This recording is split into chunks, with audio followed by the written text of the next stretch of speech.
Hi friends, welcome back to my channel. Today we are going to be talking about 2022 trends that are on their way out and 2023 trends that we're going to be seeing more of this year. Now, I thought this would be a fun video to sit down and film. It is gloomy outside and we are not going anywhere. And so I've been perusing online basically all day and I've come across some things that I'm surprised to see that are going out, some trends that I'm very excited to see going out. I think they've had their time, they've lived their life, and now it's time for everyone to move on. And also some things that I'm really excited about for 2023. Now, let me just start this video off by giving this disclaimer.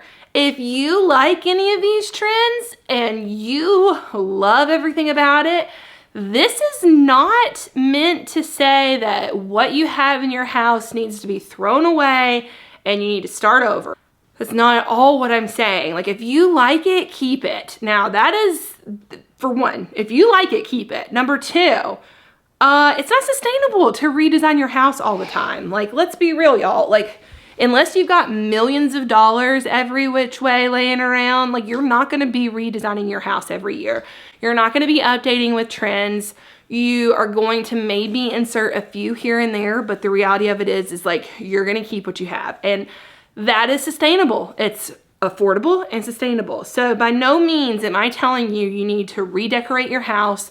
By no means am I telling you that what you have in your home is not worthy of being there anymore. That's not at all what I'm saying. What I'm saying is this is what the design professionals are claiming is in and out. So as always, if you love it, keep it. If you like it, do it. And don't give a hill of beans about what anybody else has to say about it. So let's jump in to the trends of 2022 that we are probably going to be saying goodbye to. So number one is open floor plans. Now, this is controversial. I think that with everyone being on lockdown for so many years, we are starting to see that there are walls that need to be had so that everybody has a little bit more privacy. I personally like a semi-open floor plan. Now, Ian and I disagree about this. I personally don't want a full open floor plan house. I think sound carries too far. I think you need a little bit of that separation. I like not having to feel like my entire house has to be spotless for when people come over. Some people disagree. Like, is an open floor plan great for entertaining? Yes, absolutely. But how often are you entertaining? Ian and I, it's a couple of times a year, like maybe 10, but for the most part, we're not having 30, 40 people in our house. So I like a semi-open floor plan. I think it's important to have a floor plan that flows. There's nothing worse than a choppy floor plan. So, you know, it is all personal preference. I don't like an open floor plan. Never have, probably never will. I kind of like the idea of the kitchen and dining being open and like, or maybe like the kitchen and living, but you have a family room that's separate. That's just me. And everybody likes what they like and there's nothing wrong with that. Number two, y'all don't come at me in the comments for this one. I'm gonna say it. Shiplap has seen its day. It is time to move it on. Now, that's not to say that texture is out, because that's not true at all, but whitewash shiplap, that modern farmhouse. Now, disclosure to that, if you live in an area that is farm heavy and like you live on a farm and it is original to the house, do not rip that out. Like, absolutely do not rip that out. That is like genuine shiplap. But the stuff that people are putting into their homes, I personally think, like, instead of doing a shiplap wall, look into doing a brick veneer or even some like wainscoting that's a little bit more timeless. Like, I think that shiplap is going to be the 2020s version of 70s wood paneling. I said it. I'm sorry, y'all. I just do. I think it is. I think it's going to be that. And, you know, that's not to say that we can't have texture. Like, look, y'all, I've got 1970s paneling in here. I painted it. I didn't replace it. I'm just saying, if it was my choice, I wouldn't have that in here. I would have, like, drywall, but I don't, and I'm not going to pay to drywall it. But I'm just saying, before you go slapping shiplap everywhere, maybe rethink it. I think it's on its way out. Number three, y'all, I'm going strong today. I'm sorry. I'm sorry. Number 3 is all white kitchens, white cabinets, white countertops, white floors, white ceilings, white walls. Like, listen, I love a good white moment. I really do. But I think we are looking to interject some warmth into our homes. I love a good white kitchen. I do. But I think as trends develop and move on, we are going to see less and less of white kitchens. I think you're going to see more wood tones coming in. I think you're going to see more natural materials that have some movement and coloration to them. I think, as a society, we've all been separated, and there's been a lot of stuff going on in the world, and design trends do kind of correlate with what we're seeing.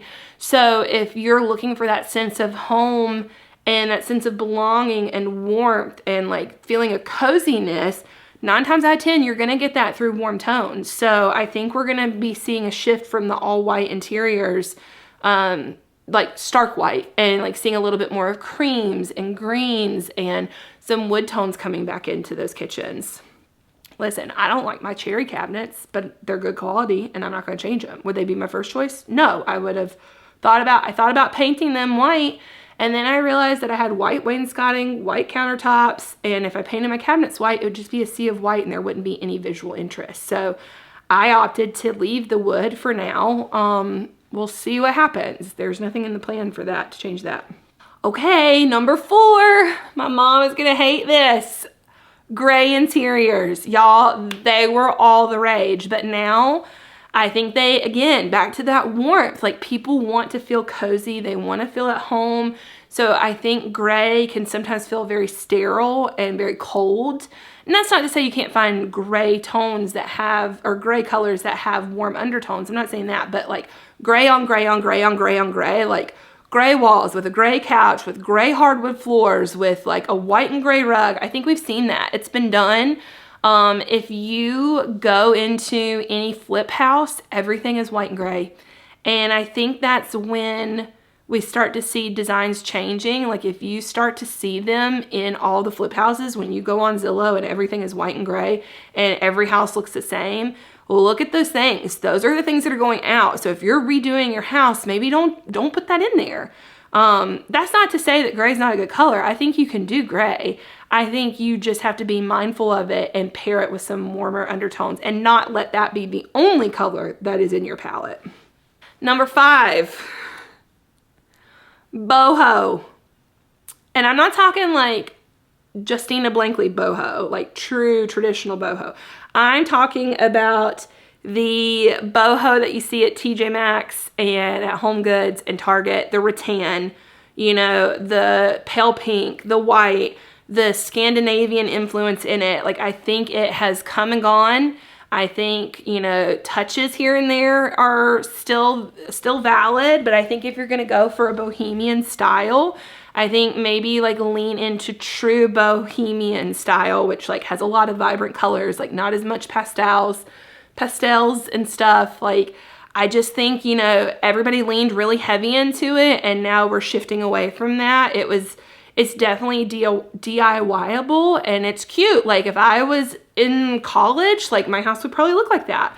I think we're going to be seeing a shift from all of that light peppy stuff and a lot of going warmer again. Number 6 is stainless steel hoods. Now, if you're lucky enough to have a range hood over your stove, consider yourself lucky. So, we're seeing a lot more built-in ones that have plaster and texture and moldings and brass and warmer metals and patina. And so we're going away from that really sleek stainless steel. Again, I think this is all coming back to wanting to feel cozy and warm and feel like you're surrounded in a hug by your home. This one I think is always out, but fast furniture. Number 7 is fast furniture. So that's the things that you buy on a whim because they're trendy, right? I think people are looking more into what we would call heritage pieces, which is more so items that you buy with the intention to keep for a long time. Not just buying the trendy TV stand because that's what was on clearance, or I love IKEA. I think there's some great pieces. I think they've got great storage and they're really budget friendly. But a lot of IKEA's furniture is what I would consider fast furniture. Like it's cheaper quality, like not really, like it's very trend driven. And like, look, I'm not saying don't buy any of it, because I think if you want to interject some of those trends in, that's the way to do it. But like, I think as you're exploring your own personal style, like really looking at good quality made pieces that you spend a little bit more money on, you're gonna like those longer. You're gonna feel like the quality is there. And I think that's the thing. Okay, number 8, y'all, don't hate me.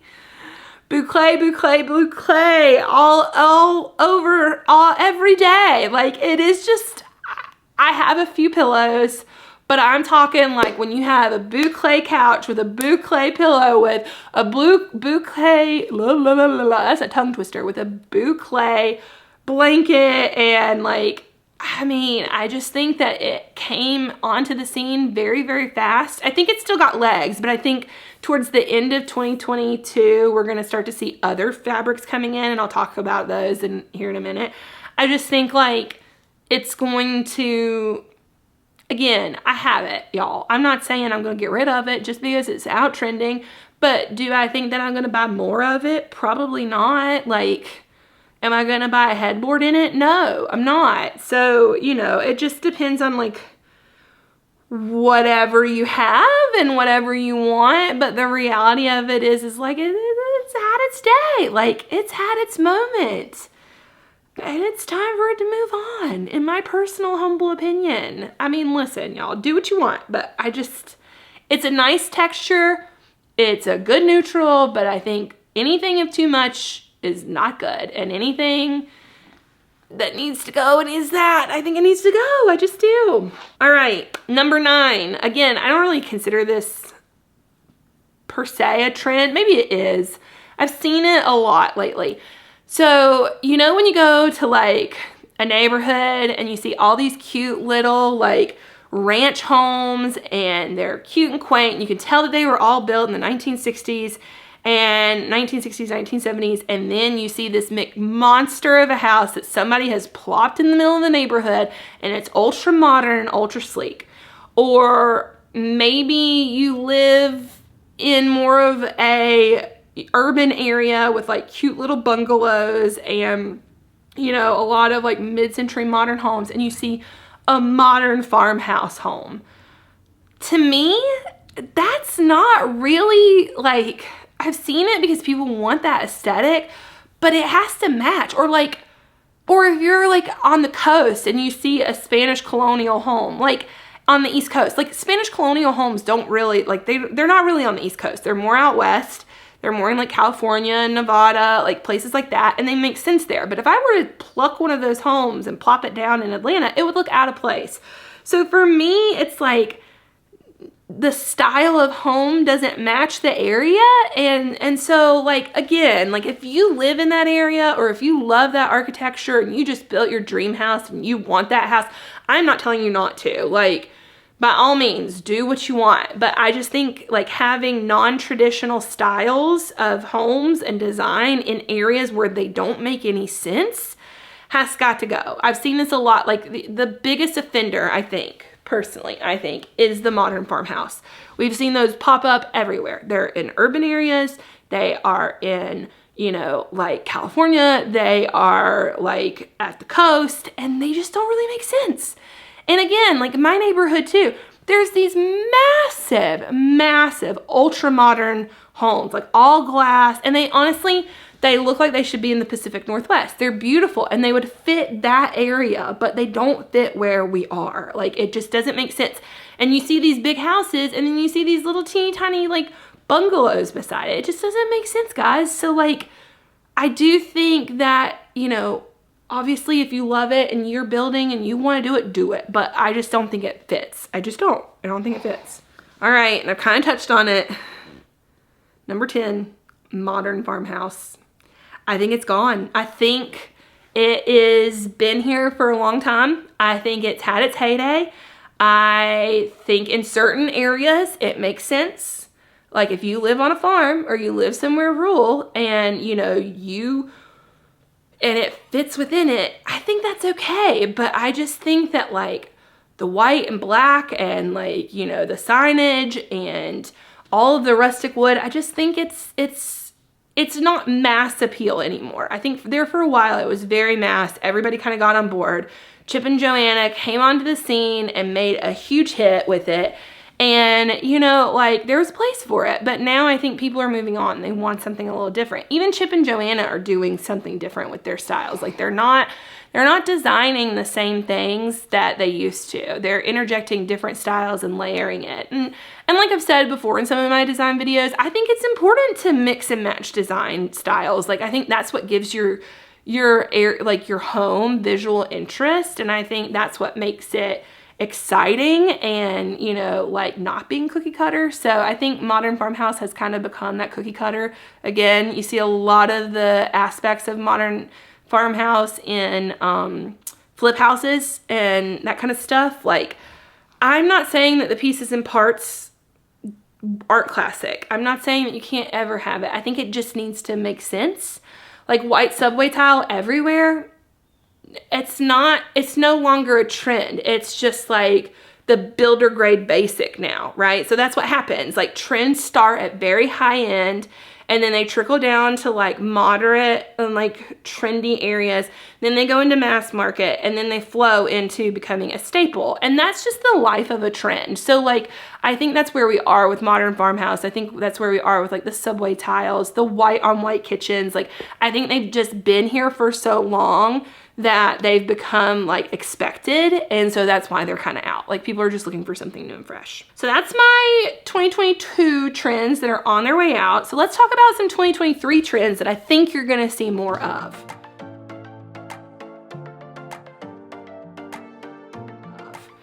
So number one, y'all, you might hate this, but I've been seeing it everywhere, is painted ceilings. And I'm talking dark, moody colors. I'm talking wallpaper, metallics. Like, I think people are looking at their ceilings and seeing it as a fifth wall and using it to create a mood and a vibe, especially with like dark Arcadia style coming in, that dark, moody style that like feels cave-like. You know, you can really accomplish that style when you paint your ceilings. I also think like, you got to be smart about it. You can't go painting every ceiling a different color, but like dining rooms, I'm seeing it a lot in, powder bathrooms. Like, I think you got to be smart about it and where you do it and make it impactful. But I am seeing it. So instead of doing white ceilings, we've got popcorn ceilings. I'm not scraping them. That is a mess and a half, and I'm not doing it. So we will not have painted ceilings in this house. And honestly, in my house, there's not an area, like it's kind of too open to like have a painted ceiling. So I don't know. And I think if you're going to do it, you got to have tall ceilings or really lean into that cave-like vibe. If you've got angled ceilings, I think that's a great space to do it. Just carry the color up from the wall all the way up to the ceiling, because there's sometimes with those angles, it's hard to know where to start and where to stop it. So I think that's really a really good way to do that. Number two, jewelry for your home. So think Great Gatsby. All of that like glitz and glamour, and I think people are really gonna lean into purchasing hardwares and accents for their homes that really feel special and make a moment. So we'll see a lot of brass, we'll see a lot of glitz and glam, we'll see some dark moody colors, like the jewelry of your home, if you will. Number three, textured curtains. Now, I'm not saying like dark colors, but I am mostly seeing linen texture curtains. So things with like a slubbier yarn that have some visual interest and aren't just a flat panel. I think, you know, again, we want to kind of create and emphasize this warm hug moment in our homes, and I think like adding texture and layering texture in all pieces helps to accomplish that. Number four, kind of piggybacking off of that, is handmade textures. So think pottery, think like organic shapes and organic like materials. I think we're leaning out of that like sleek, cool, modern and leaning into more of that handmade artisan style. So I'm thinking, you know, like you'll see a lot, even like on CB2, I've seen a lot of textures in Crate and Barrel too, and West Elm even. Like nothing's just a flat ceramic, like a high gloss. It's more matte. It's got variation in its color and texture, and like it just looks that like it's almost hand potted or hand created, and I think we're gonna see a lot more of that in 2023. Number 5, I kind of spoke to this on the white kitchen cabinets. We're gonna be seeing a lot of wood tones. And it's not like the Scandinavian blonde wood tones. It's more so like mid-tone, like gunstock color all the way to like maybe some walnut. I don't think we're gonna go much darker than walnut, but definitely like going away from that honey oak, going away from, you know, the white birch, like and maple. I don't think that's gonna be it. I think it's gonna be those mid-tone warmer woods, and you're gonna see it from everything from wood cabinetry, like, you know, wood tone cabinetry. You're gonna see coffee tables that are less glass and more wood. You're gonna see more wood accents on your accent chairs. You're also gonna see it kind of like coming to life in handles and hardware. So I think we're gonna see a lot more of that wooden textures. Number 6 is tactile fabrics and textures. So think like, you know, cotton, linen, burl wood that has texture. Like we are gonna see more and more like texture playing off of it. You know, the lime wash walls have been really trending, like that, giving that depth. I think people are craving that, and I think they want to create layered spaces that have texture, and again, bring in that hug. So heirloom crafts is number 7. I personally hate this. You know, this is the update to the Grand Millennial, so it's more so like your vintage. It's kind of got like a 70s vibe to it. I'm not a big fan of the 70s. Like, I know that people love it, and you either love it or you hate it, and I'm not a huge fan of it. I have seen it done well. I can appreciate it for what it is, but I will not have it in my house. Very small hints and stuff. Now, y'all, I have a 1970s, like, burgundy chair over here. It was a hand-me-down, but it's fine. So I think we're gonna be seeing like a lot more of heirloom crafts, so like cross stitches and embroidery and, you know, crochet and those type things. It's got its place. I don't necessarily love it, but I think that it, you know, you're never gonna love all the trends you see. That's the end of the world, or that's the end of the game. You're never gonna love everything you see, and that's okay. Number 8 is retro reset. Now this is a whole different design style. So this is not like, this is a nod to different decades, but putting all those decades together. So again, like, I think Becky from the Sorry Girls does this phenomenally. She definitely has a 70s rad vibe with a 1960s Mad Men style interjected into it, as well as Scandinavian design in it. And I think she does a phenomenal job with it. Her space is really cool. Is it what I would pick? No, but I can really appreciate it. You're also gonna start seeing some of that 1980s stuff coming back in. So like lacquered furniture and checkerboard, and you know, there's been hints of it already. Like trends don't just come out of the blue. You start to see them and they build on each other. This isn't like 1950s, 1960s. It's kind of a mashup of everything. You'll see a little bit of 90s in there, a little bit of 80s, a lot of 70s. Number 9, customizable furniture. So again, with lockdown, I think a lot of us realized that our spaces needed to be multifunctional and purposeful. So a lot of companies have started to make modular couches, adding, you know, screens and things like that, things that can become multiple things. I think one of the best, you know, engineered products that we've seen is that coffee table that has the hydraulic lift that comes out that you can use as a workspace, or you can use it as a table. I think that's really, really great. We have a Lovesac couch. It's completely modular. You can customize everything about it. There's some other brands too that do that well. Like our couch can be configured into any shape. It can also be configured into a queen size bed. It's really great. Have we ever configured it into a queen size bed? No, we have not, because we have a guest room and we only have one bathroom. So having more than 4 people in this house doesn't really work for us. But you know, you need it to be adaptable so that you can work in your space and your space works for you. And I think that's what's really important. I think people are starting to see that. They're starting to see flex spaces. So, you know, can something work as your dining table as well as your office? You know, like I think people have kind of gotten into this space where, you know, they don't want single-use things anymore. I know for me in the kitchen especially, I'm like, I don't want single-use appliances. I want something that's multifunctional. And I think having that mentality to start with and then having it kind of change throughout the years and see it kind of evolve to every aspect of our life, I think is pretty impressive. I think we were all kind of, you know, I hate to talk about the pandemic, but like it is what it is. Like we lived it. We lived through it.